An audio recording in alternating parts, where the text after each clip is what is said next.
troops are called back to Richmond. General Johnston's army is falling back towards the city, being pursued by General McClellan's army of about 120,000 men down the peninsula.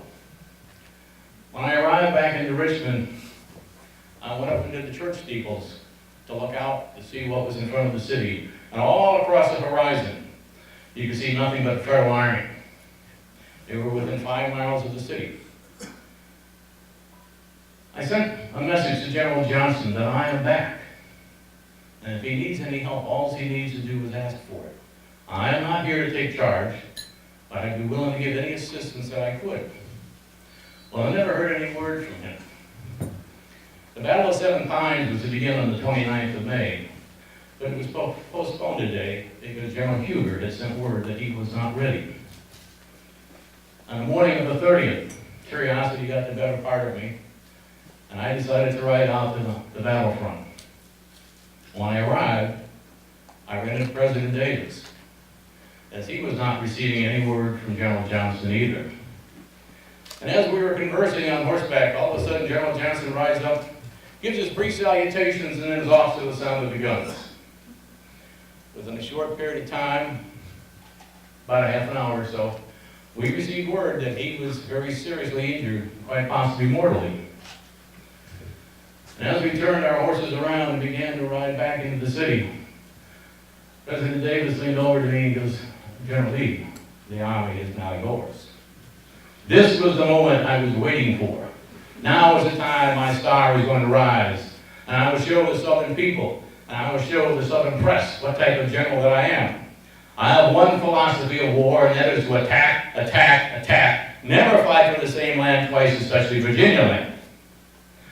I would take the next 3 weeks of drilling the Army, as we were receiving reinforcements on a nightly basis from the Deep South, and I would take this time to evaluate the generals that would serve under me.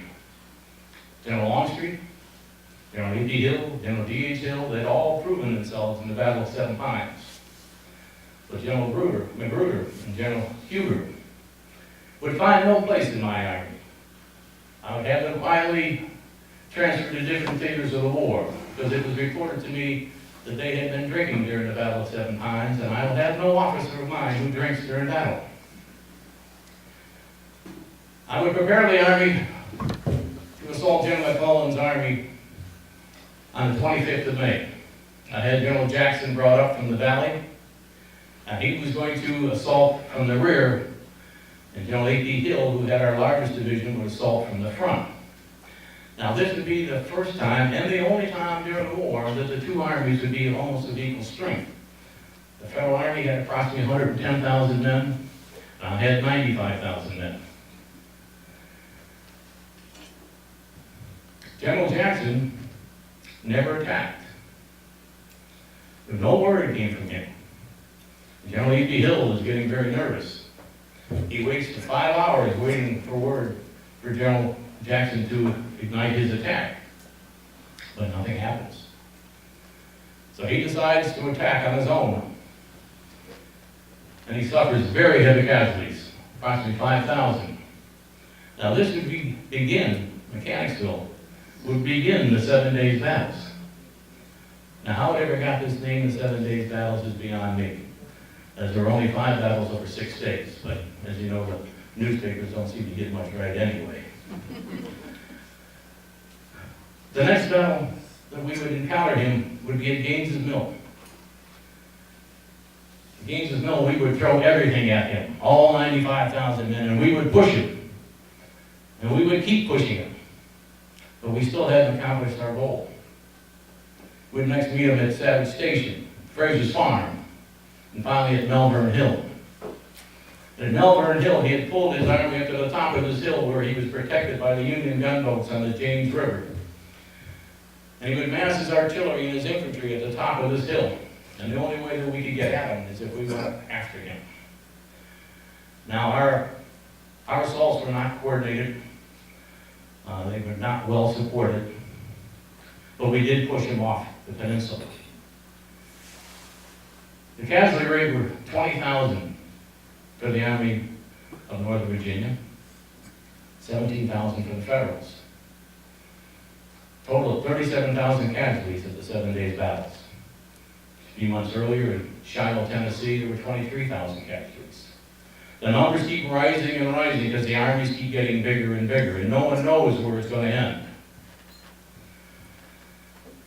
I changed the name of the Army to the Army of Northern Virginia because it had previously been known as the Army of the Potomac, the same as our opponents. And it was to give our boys their own sense of identity so that when we had a victory, everyone would know who won that battle. In August, there was a new federal general, as General McClellan was fired. And his name was Major General John Pope, an Illinois man. And he's saying all kinds of things that he's going to do to the people of Virginia. He's going to burn their farms. He's going to burn their cities. He's going to hang the heads of family in their front yards. And I got my ire up. And I decided I was going to plan a trap for him. General Jackson was the most famous man in the South at the time. And I knew if I could put him in a position where General Pope thinks he can capture the most famous man in the South or destroy his army, he couldn't resist. So I moved General Jackson's army around the right flank and dropped him in at Manassas Station. And General Pope took the bait. He turned his army to go after Jackson. And when he did so, General Longstreet and I came up from behind. Now, General Longstreet was such a good general that he would drill his men by division rather than by brigade. He could put 30,000 men in the field in a half-hour period of time. And just as General Jackson's lines were beginning to break, General Longstreet unleashed his attack. And we put panic into General Pope's army, and they fled. And we pushed them all the way out of Virginia. And General Pope would be fired. Now General McClellan is now in command once again. And I had known General McClellan very well. He was on my staff during the Mexican War. And there was no one that I admired more than him, because no one could put an army together better than him. But he had one fatal flaw. Now, it was September, and we had decided we needed to move the army north into Maryland, to pull the federal army out of Virginia, as the farmers needed to get in the fields to get their crops out. So as we moved into Maryland, now it wasn't the best part of Maryland to move into because it was very pro-unionist, and we did not pick up the recruits we thought we would pick up. Instead of my orders for General A.P. Hill had been duplicated. And somebody wrapped them around 3 cigars, and they happened to lose them. And they fell into the hands of federal soldiers who quickly got them to General McClellan's headquarters. General McClellan wires Mr. Lincoln, "I've got him. I know exactly where he's going. I know what his battle plans are." And General McClellan, who'd always had a case of the slows, all of a sudden was moving very quickly. He had an army of 70,000 men, and I had 35,000 men. Now, as General Jackson moved in and took Harper's Ferry, and then left General A.P. Hill behind to clean things up. And the rest of us were moving towards Antietam Creek by Sharpsburg. And as we arrived in Sharpsburg, word came to us that General McClellan is closing in on us very quickly.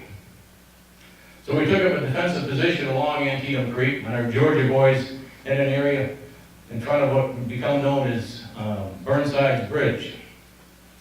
And they would hold the federal army off most of the day. But finally, by the end of the day, our lines were breaking.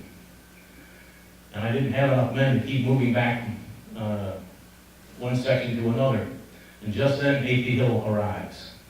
And after making that forced march from Harper's Ferry, he took his men and pushed them straight into battle. And pushed them back across the river.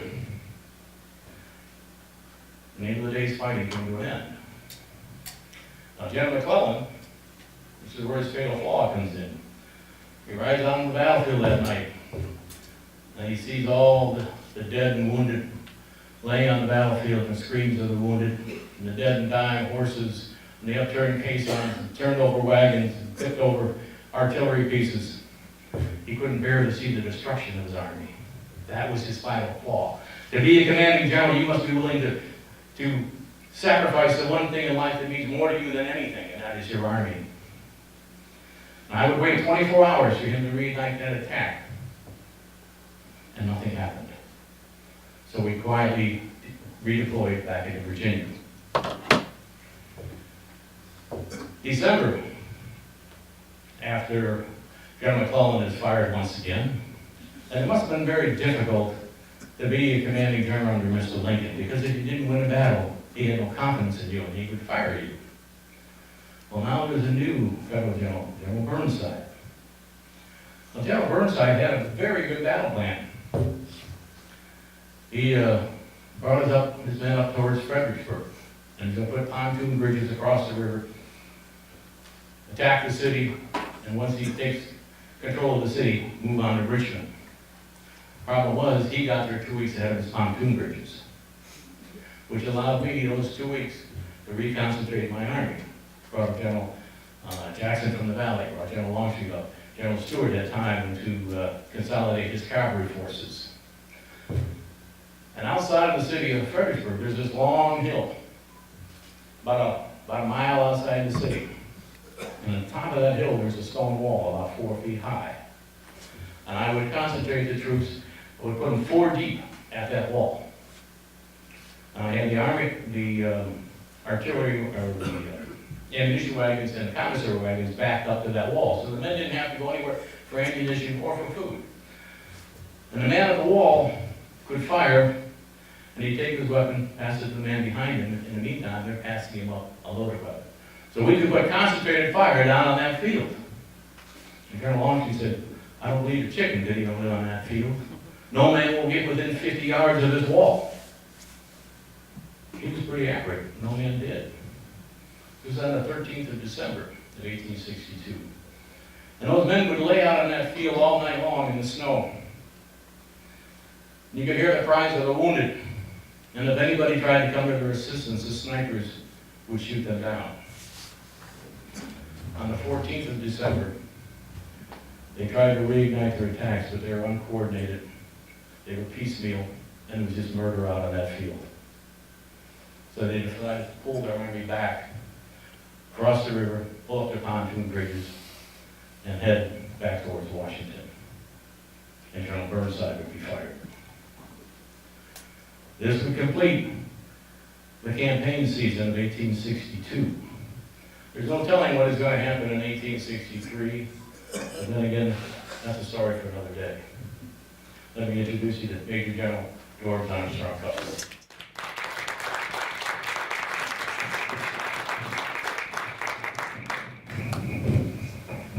Thank you, General. As you said, I'm Major General George Armstrong Custer, at the end of the war, I command the 3rd Cavalry Division under Phil Sheridan. When the war began, I was a recent graduate of West Point Military Academy. I graduated 34th in my class in June and was assigned by General Winfield Scott to the 2nd U.S. Cavalry out at Bull Run Creek. I brought orders off to General McDonald and ended up with the 2nd U.S. Cavalry, which became eventually the 5th U.S. Cavalry. And I was noticed for my bravery at Bull Run, and a lot of the higher generals decided they wanted me on their staff. So I got to be with the higher ups right away. By spring of 1862, I was serving under General Baldy Smith. He was involved in the Peninsula Campaign, and something new had come about. We had a gentleman named Thaddeus Lowe who had invented a hydrogen generator for a hot air balloon. And General Warren of the 5th Corps rode up in this balloon to observe the Confederates across the river, the Potomac River, and kind of drifted over that way, and the Confederates were firing at him with cannon fire and grape shot and rifle fire, and luckily they drifted back, got landed down, and said, this is no place for a general, let us find a lower ranking officer to go up, and it happened to be me, as the 2nd lieutenant. Well, I get up in this basket, it's a woven basket, it's gonna go up in here, I start to go up, I'm looking down, and I see air, through this woven basket, and I'm going up higher. Man's not made to go up high in the sky. I hope you all realize that. And I'm hanging on, this thing's swaying back and forth, and the pilot of the balloon, he's just standing there, what's your problem? And I brought back information that I observed, went up 3 or 4 times, and last time I went up, I noticed that the Confederates during the night, they left their campfires burning, but they had left. And I brought that information back to the General Smith, and I was commended for that. Well, later on, I was, during the Peninsula Campaign, I was assigned to observe General Winfield Scott's infantry and bring back information on what was going on. And at the Battle of Williamsburg, I was out there with him, and his infantry was lined up in a field, and the Confederates were in the woods, off in the distance. And here come the Confederates out of the woods, and they let out this screaming yell that I thought sounded like a stuck pig, but it struck terror into our men, and the Scotsmen, and they started to retreat madly. And I hopped on my horse and got permission from General Scott, and I rode up and down the lines of our infantry and rallied the men. And they came behind me as I rode towards the infantry, and they let out screams of their own. And pretty soon the Confederates, they broke and ran back into the woods. And we followed them, and we captured the first Confederate battle flag of the war at that time. Brought that back, and General McClellan found out about this. And he found out about that, but not that it was me. But I was sent out to observe where we could cross the Rappahannock River, if there's any place we could get our men across. And I found a spot where I could get across. I held my pistol above my head to keep it dry. It was only up to my shoulders.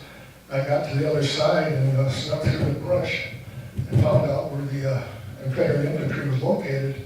Came back and was sent to General McClellan's headquarters. Well, I show up, and I'm still soaking wet. I look terrible. This is no way to be introduced to a general like General McClellan. And he asked what I had found, and I told him. He says, "I want you on my staff." So I was assigned to General McClellan at that time. After that battle at Williamsburg, I came across an old friend of mine from West Point. His name was James Washington. He was on General Johnston's staff. He had wandered into the Union lines and was captured. And I happened to be there at headquarters and told him that I knew him and I would like to see him get paroled and take care of him. And that was agreed upon. And later on that day, we were sitting at a campfire, facing each other side to side, and talking about times at West Point. And a little black boy sat in front of us on the ground. And a newspaper man who was also a photographer happened to take our photo at that time. And it was ended up published in both the Harper's Weekly, which I know all of you probably read and seen this picture, and in the London Times. London Times put the headline as "Both Sides of the War and the Cause of the War." And another time I ran across some of my friends when I was in West Point, all my friends almost entirely were Confederates. My politics during that time were, leaned towards the Confederate side. Well, I came across another friend of mine. His name was Gimlet Lee, spelled L-E-A, no relation to General Lee. And he'd been seriously wounded in the leg. And I came across him after that battle. And I saw to it that he would get his own private nurse. I paid for her. I gave him money and saw that he would be well taken care of. Well, he went back home with this nurse. She nursed him back to health. And they struck up a relationship. And eventually they decided to get married. And this was within like 2 months of the time he left. And he asked if, sent across the lines, he was still paroled at the time, if I could be best man at his wedding. General McClellan gave me permission, and I went across the lines, spent a couple days there. While I was there, I struck up a friendship with General Lee's fiance's sister. And we hit it off pretty good. We hit it off very well. She was quite a nice lady. And she tried to convince me I was fighting for the wrong side and that I need to switch. And I thought long and hard about that, and I looked at her, and it was a hard decision. But I had sworn an oath I needed to remain with the Union, so I'm not never to see her again, which if my wife Libby ever finds out about this, she will be happy. But at least I got to meet her later anyway. But I wasn't involved that much in the battles in 1862. At Antietam, under General McClellan, I was his eyes. I would just ride back and forth different parts of the battlefield and bring him back information of what was going on. But I was not actually involved in the fighting there. Like General Lee had said, General McClellan was relieved of his duties, and I, being on his staff, was also relieved of my duties. I was sent home to Monroe, Michigan to wait further orders, and I was there for a long time waiting on orders. While I was there in my hometown of Michigan, I was kind of depressed, and I took it out. I drink a lot at night in crowds with some of my friends. And one night I was stumbling through the streets of Monroe, trying to find my way back to my half-sister Ann Reed's home. And I finally got there, and she saw me, and she grabbed me by the ear and drugged me into her house, sat me down, and made me take the temperance oath, which I did. I became a born-again Christian and swore off the demon world. I never touched it again. One thing I forgot to tell you about my friend James in Washington, he wrote me a note to keep if I was ever to be captured for the enemy to take good care of me. He also wrote his mother a note saying if Mr. Custer ever arrives at our plantation, to treat him well. Well, we're getting off the subject a little bit, but in 1864 during the Shenandoah campaign, I did end up on their plantation. And she knew who I was. She fed me milk and bread that night and gave me a button off the coat of General Washington. She was a direct descendant of General Washington. So I have that to this day. That's about all I have for 1862. Like I say, my star was rising in 1862. It kind of dropped when McClellan was relieved, but it would rise again in 1863, which is another time. Right now, we'd like to take any questions you might have. Yes, sir. Did they tell you how high the balloon took you up? Too high. It was about anywhere from 500 to 700 feet, I was told. Really? That's not natural for a man to be that high. Yes, ma'am. The communication just amazes me. It's not, no texting, no phones. Telegraph was the major communication. In the north, we had telegraph lines. Mainly, during a battle or whatever, you had the signal corps, which could send signals relaying from station to station information, and then the cavalry was also used early in the war as mainly gathering information and bringing it back to the commanding generals. The cavalry wasn't involved that much in fighting early in the war, especially in the north. The north had a lot better system of telegraph than the south did.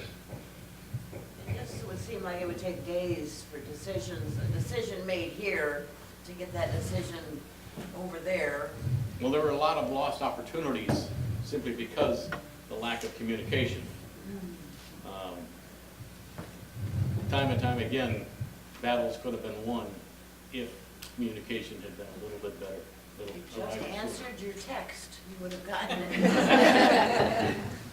What is a text? That's what's written in the book, isn't it? I don't know, they gave us a meal, it's a week's worth of food for us. But I thought, the text was what's written in the book. I don't know how that can get information quicker, especially not through the mail. I don't know if the mail's anything now like it was back then, it'd take forever to get anywhere. Do we have any further questions about any time during the war, 1861 to 1865? Yes, sir. General Lee, when did and how did you discover that your Special Orders 191 had been discovered by the Federals? You mean the one for the Antietam. Sharpsburg? Well, our cavalry was screening the army as we were moving north, and they came across the Federal Army moving up on us. Now, through federal prisoners, that's how we found out that a set of orders had been lost. And initially, A.P. Hill was charged with losing those orders. But he was able to prove that he didn't lose them because he still had his copy with him. There was a copy that he had one of his assistants make that got lost. He was passing it down the chain of command, so the other officers would know what we were doing. Now, General Jackson, on the other hand, never issued orders to anybody. And once asked him, where are you going, General? He said, well, can you keep a secret? Oh, of course I can. So can I. He never put any of his actions into into written form, so that they couldn't be lost or found out. Yes, ma'am. These number of fatalities are staggering, which is not new to us, I imagine, with our history lessons and our ages through our history. But the burial, the mass graves, anybody sent home, or how the records. My great-great-grandfather fought and did survive and came home, but lost his friends. Well, at Gettysburg, there were 52,000 casualties. Now, casualty was killed, wounded, or missing in action. In capture.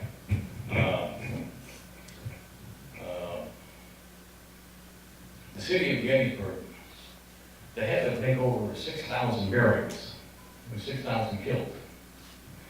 And the city smelled for months after the war. The stench was so horrific that people had to cover their faces in order to continue the task of burying all these people. That is a lot of people to try and bury, and it's all being done by hand. Also, the animals that were left there, thousands and thousands of horses were left for the citizens to take care of. They put them in piles and burn them. You imagine hauling all them, it would take weeks. Now, on the Union side, what we would do is bury the Confederates in a mass grave, not marked or anything. The Union men would be buried in a marked grave if they knew who it was. Officers would be embalmed and sent in caskets to their homes. Back then, the stench was so bad anyway, you could probably smell an army coming towards you. Because wearing wool uniforms in July, and you're marching 20 miles a day, and you only have one change of clothes, and you've got 35,000 horses and mules with you. Plus, an army would bring cattle herds with them, and pig herds with them, and chickens, and because you had no supply line.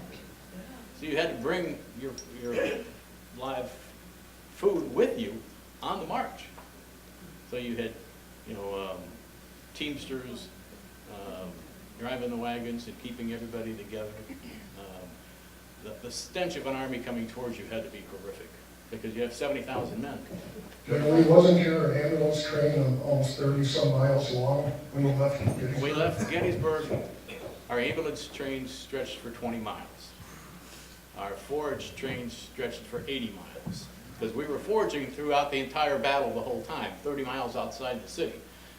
The Northern Army had spent 2 years of ransacking Virginia, taking everything they wanted. Well, we in turn were going to take that home with us.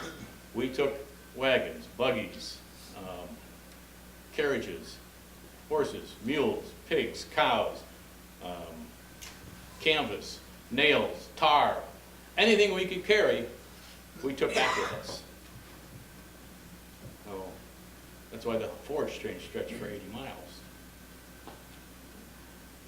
Could you, General Lee, could you tell us something about how you reached the decision to turn down command of the Federal Army? Was that late in 1860? Yes, I was first offered command by General Winfield Scott, commanding general of the Army. He was planning on retiring from the Army, and he had called me from Texas on the 2nd of February of 1861. And he had told me that he had been given permission to name his own successor, and he had decided he was going to choose me. Well, I was somewhat taken back at this, as I was only lieutenant colonel. I said, General, there has to be more qualified generals and colonels other than myself. And he said, no, sir, there is no one more qualified than you. And that's when I told him, I said, well, sir, there's talk that Virginia may secede. We are both Virginians. We need to talk about this. He said, Colonel, don't go there. You're just being tried for treason. You could lose all your estates. You could lose your pension. You could even be hung for this. Well, we could argue about 3 hours about this. Finally, I threw my hands up and I said, General, there's no sense talking any further on this discussion. Virginia has not seceded. And I returned home to Arlington House. Well, 3 days later, I'm promoted to full colonel. So I have to see touch the nerve with the general. And about 2 weeks later, I'm called back into Washington to meet with a man by the name of Francis P. Blair. He is the father of Mr. Lincoln's Postmaster General and a very wealthy industrialist. And he told me that Mr. Lincoln has given him permission to offer me command of all federal forces in the field. And I said to him, well, on my ride into Washington, I received word that Virginia had voted to secede, and I needed to return home to ascertain if this is true or not.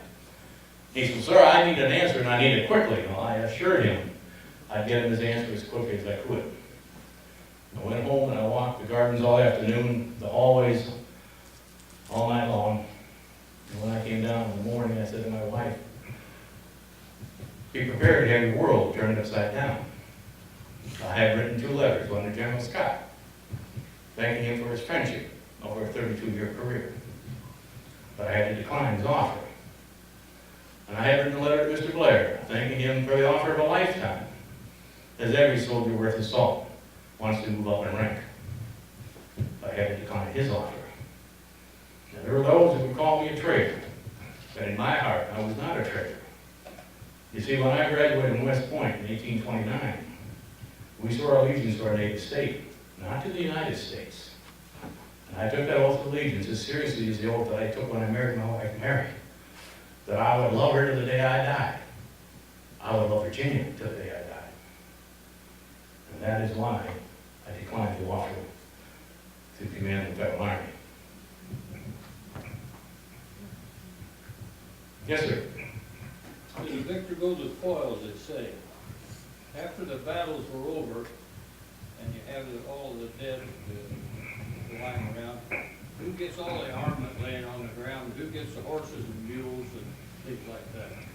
Well, if we won the battle, we would certainly gather up all the armaments, we'd gather up all the horses and mules, and the same as if the Federals had won the battle. Those who were left standing on the ground there would take everything and collect it and utilize it if they could.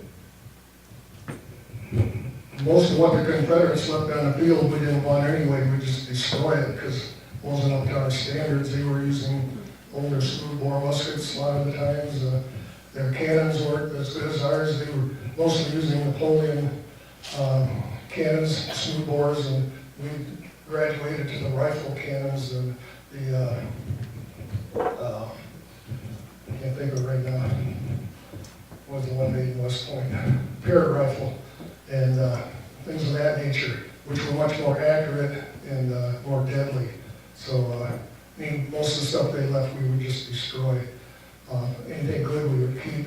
Now, that's how they got most of their modern weapons, was if they would defeat us, all the weapons left in the field, they could make good use of. So as the war went on, they had better weapons. Now, if they were to capture like what we had later in the war, we were repeating rifles, the Spencer later Henry, they could capture them, but they would have no ammunition for them. They had trouble making ammunition for the older weapons. General Custer, when you crossed the lines and went for the wedding, and you said that you had pondered, staying there, but you returned. When you returned, did you face any distrust from your fellow soldiers? Was there any backlash that you felt? Because that couldn't have been a popular thing that happened. No, I was well known for being a little off the wall, and I had been given permission by General McClellan, and I was on his staff, so no, I didn't get anything too bad. No more than normal, I guess. I was quite a practical joker at the time, all through the war. During one time later on in the war, when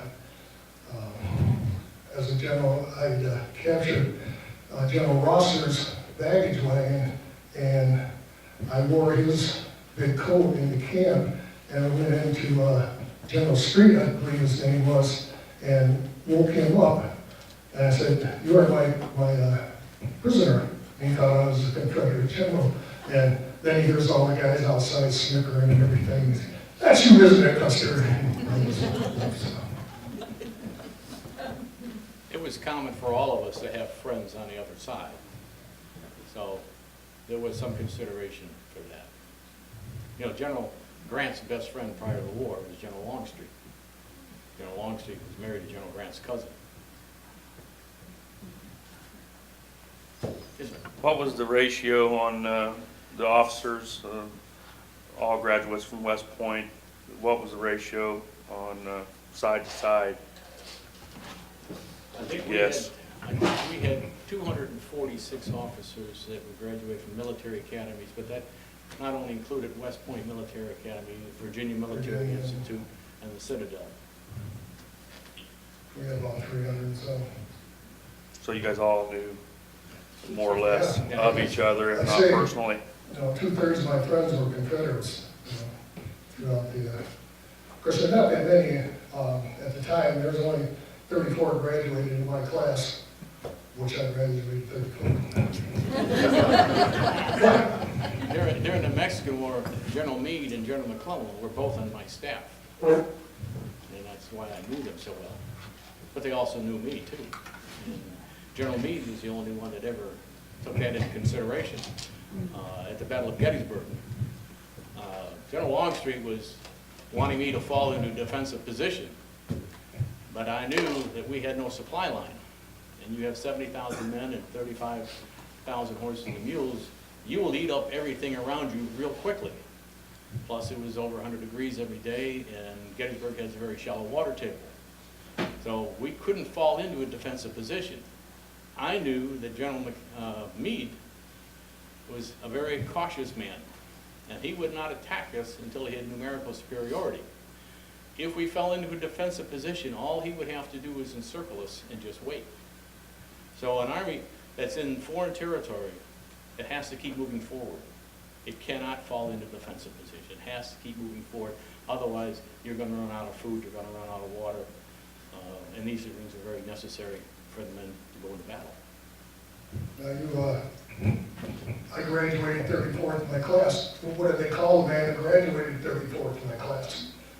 General. General. What did they call a man that graduated first in my class? Dead man. He died in Gettysburg. Patrick O'Rourke, he was the captain at the time. It's like what do you call the guy that graduates last in his medical class? Doctor.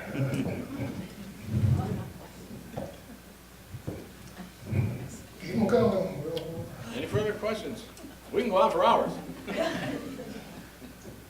Yes, General Lee, moving forward to 1865, can you describe your feelings on your own and then your opinion of General Grant at the Appomattox? Well, on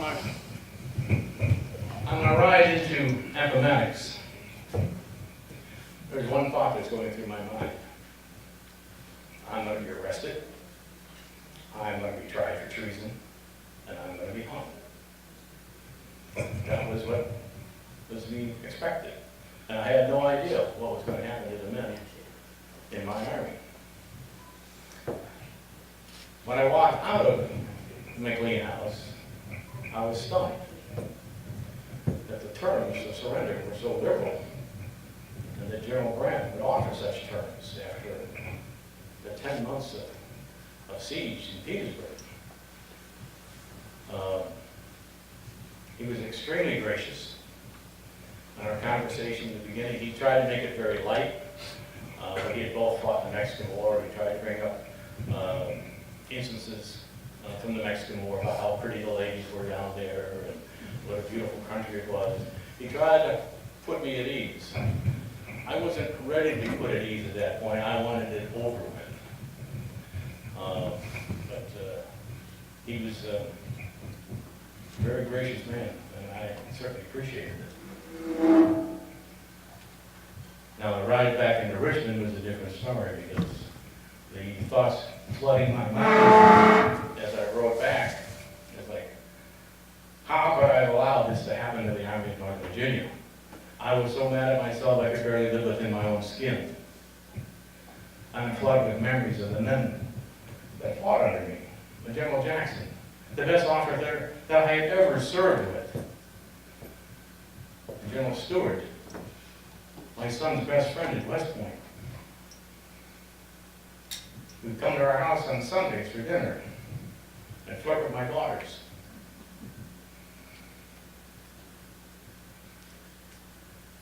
And when I received word that he had been killed in the old tavern, I nearly cried like a baby. And then thoughts came to me as, what's going to happen to the darkies now? Where are they going to go? Where are they going to live? How are they going to feed themselves? Where will they lay their head at night? And then thoughts about all the non-combatants that had died. President Davis lost his son falling off the front porch of the Confederate White House. General Longstreet lost all 3 of his children. General Stewart lost a daughter. I lost my daughter Annie due to a fever down in North Carolina in 1862. And I couldn't attend the funeral. The thought of never seeing her face or ever hearing her voice again was almost more than I could bear. And then how would I provide with my family after the war? I was an engineer, but engineering is a young man's job, not an old man's job. I was in the best of health. And we were now penniless, living off the charity of friends. That was probably the hardest part for me, was that ride home. What about turning your mansion into Arlington Cemetery? Well, it really wasn't my mansion. I never owned a piece of property in my life. It was my wife's childhood home, but it wasn't even her home. When George Washington Parke Custis died, he left that to our oldest son, George Washington Custis Lee. And he sued the government for illegal seizure of his property after the war, because they kept sending information to me that I had to appear in person to pay the taxes on it. Well, if I'd shown in person, they would have arrested me.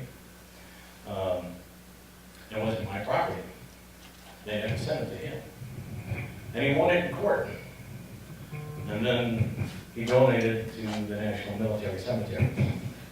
I had the house insured for $5,000 and the barn insured for $1,500 with Hartford Insurance Company. And they paid me for it. It was one of my very best friends that ordered the burial of all the soldiers as close to the house that could no longer be inhabited, by the name of General Meigs.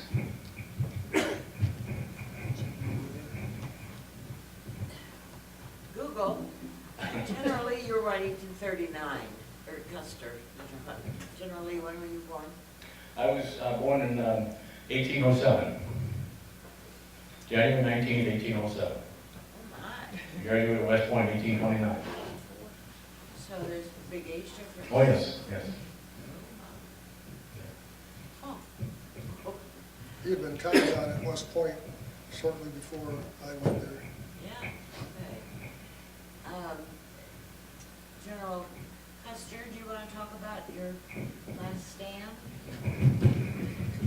This is the last stand I've been on right here. No, we're keeping this about 1865. Sorry. General Lee, could you explain in more detail your conversations with General Grant and the terms of surrender? Terms of surrender is that we were to turn over all of our weaponry, all of our flags. Officers were allowed to return home with their sidearms and their horses.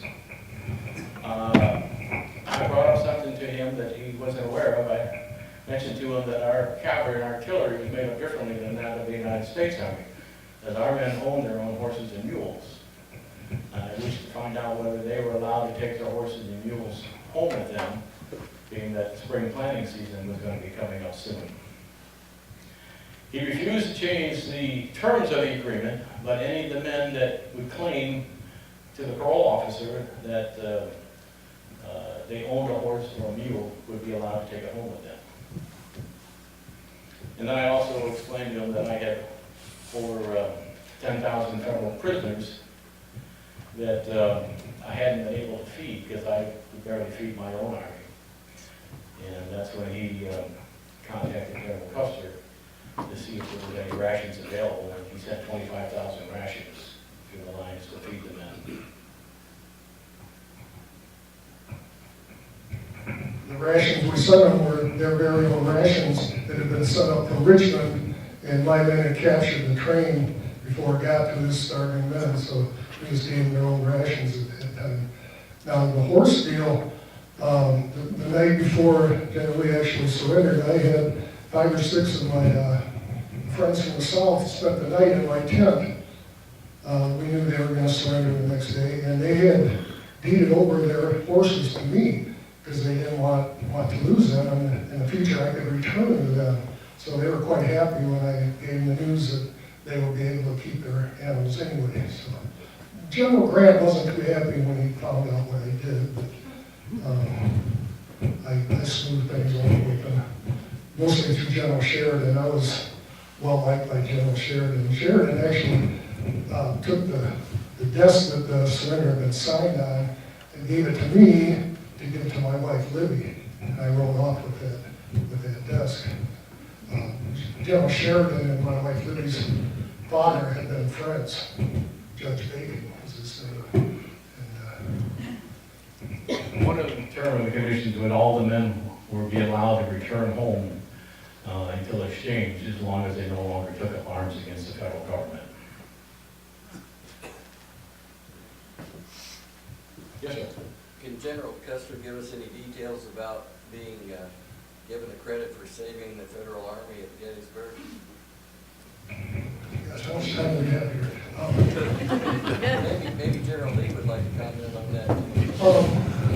What a lot of people don't realize was General Lee's plan was quite well thought out. He hit him from the left one day, hit him from the right the next day, hit him from the center, and from behind on the third day. Well, on that third day, he had planned on Pickett charging with his men to the center, and General Stewart had 6,000, he had 5,000 cavalry and 1,000 mounted infantrymen in Jenkins Brigade.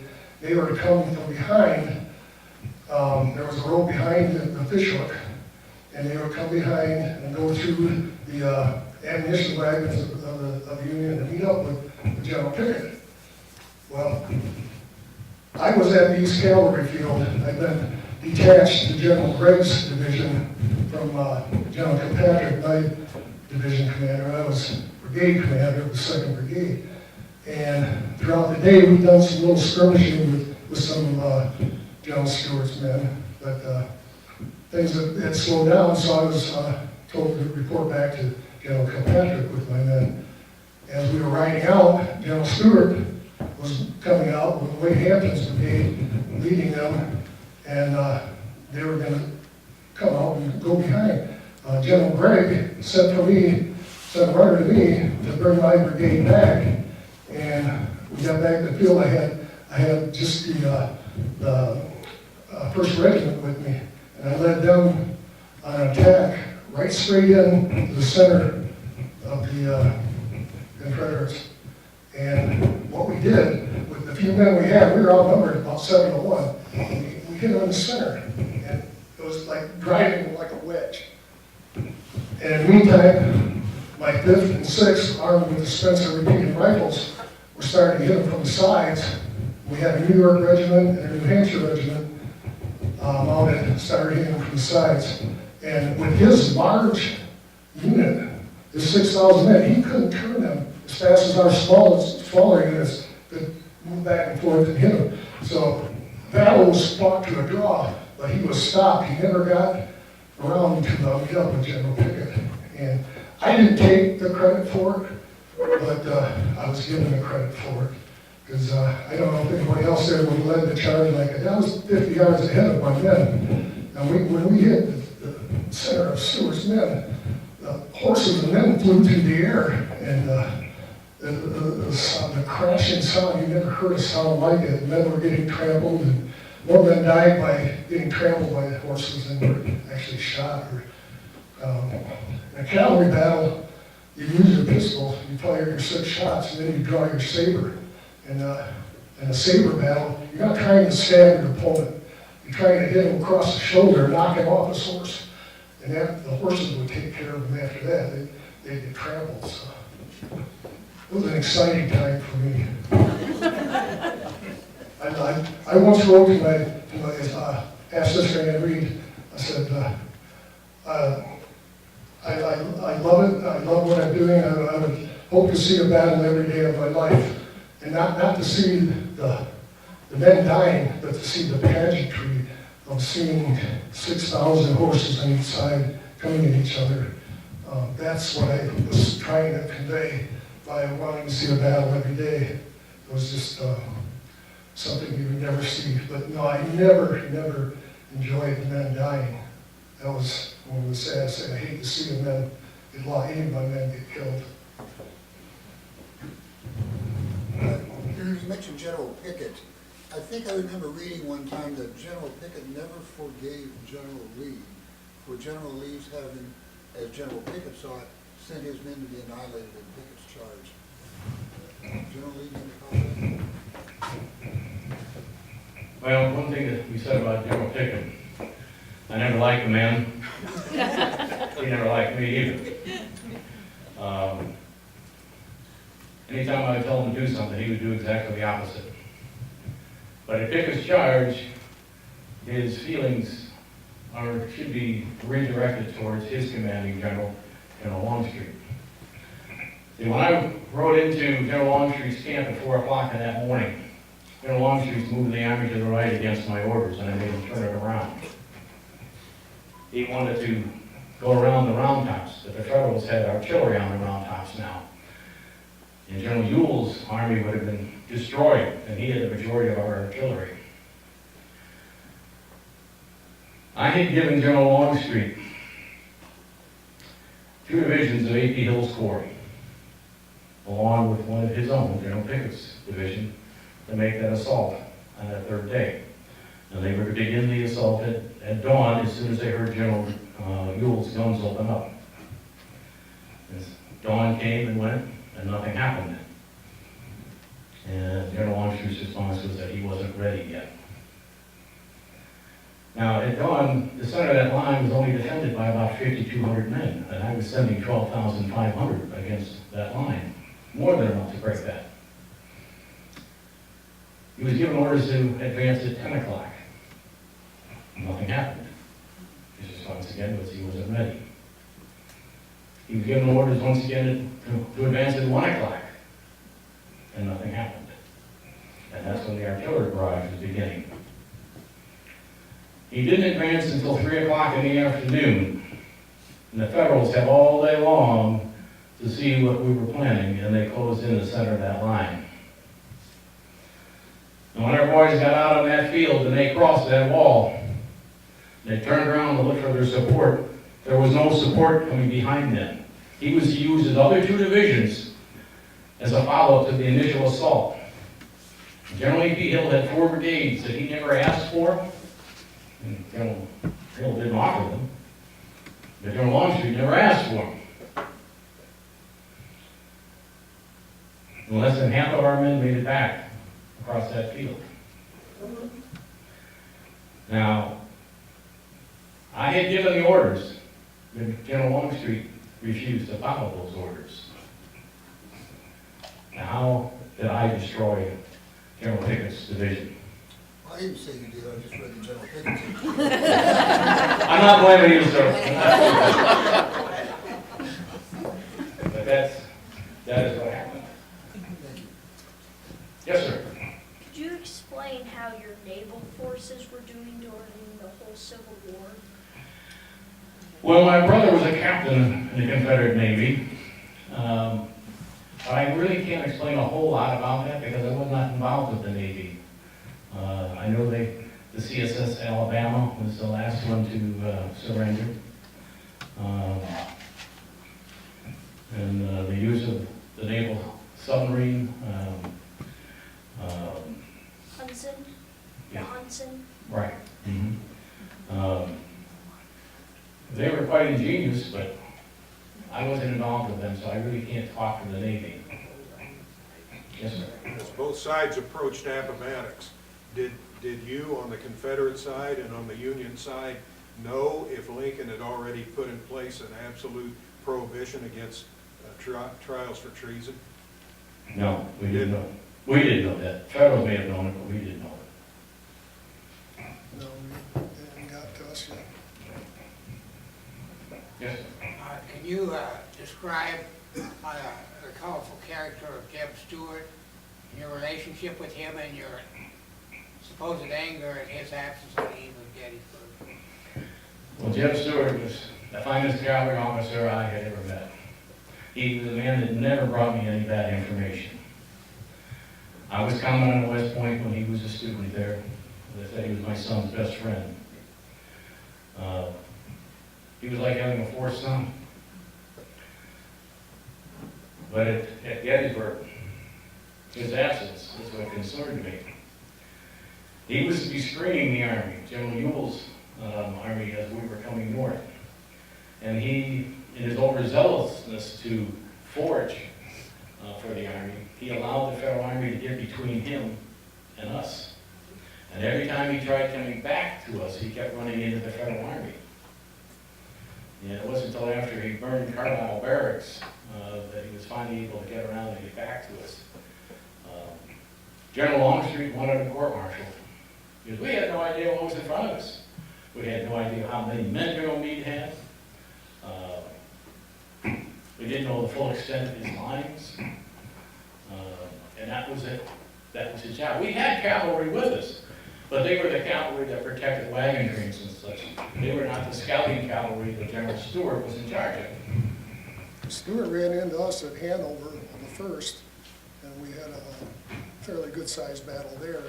And then the next day at Hunterstown, we engaged him again. So he was trying to get back, but he'd run into us. Not like he was just taking his time. But he lost some of my confidence in him. I don't think I would have ever promoted him to lieutenant general after that. You know, you can be an aggressive general without being foolish. And he allowed his personal goals to get in the way of the Army's goals. I don't know if this is a true story or not for Oh, it's probably not that. Custer, but I read one time where there was some Union officers on the banks of a river, and they were on their horsebacks, and they were discussing how deep this river was before them. And finally, Custer, you got a little upset, and you were on your horseback, and you rode out to the middle of the river, and you said, "This is how deep it It was is." actually what I told you earlier, I went out on foot into the river. Oh, you went out on and foot? reached my shoulder, that's when I said Okay. it's this deep. Then I Okay. continued across and Okay. did some observing of it. Yeah, both of you yelled back and said, "It's this deep." It's a very true story, yes. Probably smelled like a wet dog in that uniform.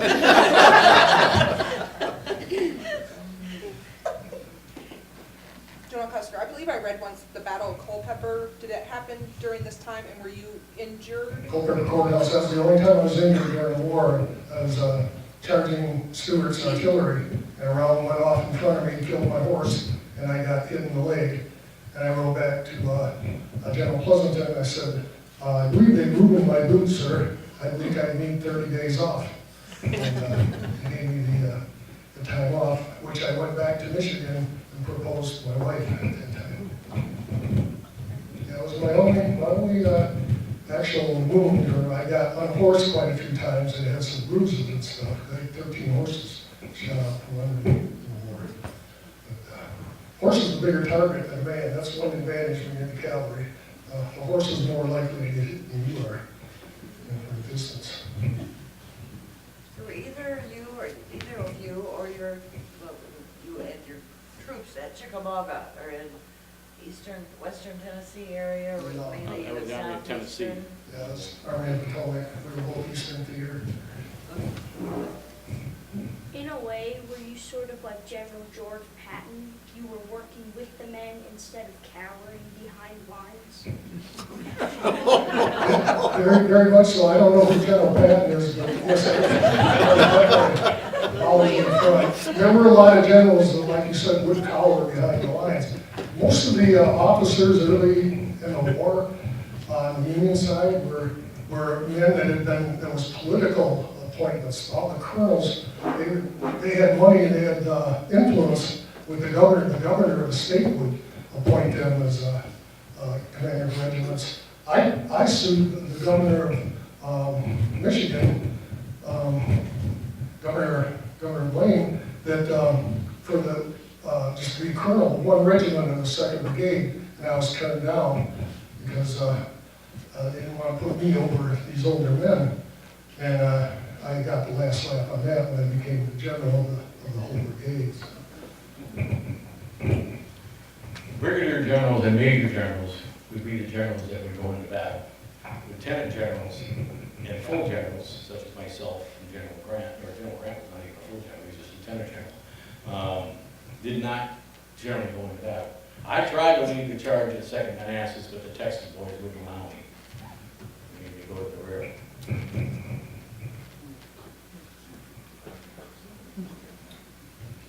Well, on behalf of General Custer and myself, we'd like to thank you for coming. I hope you've enjoyed this presentation this afternoon.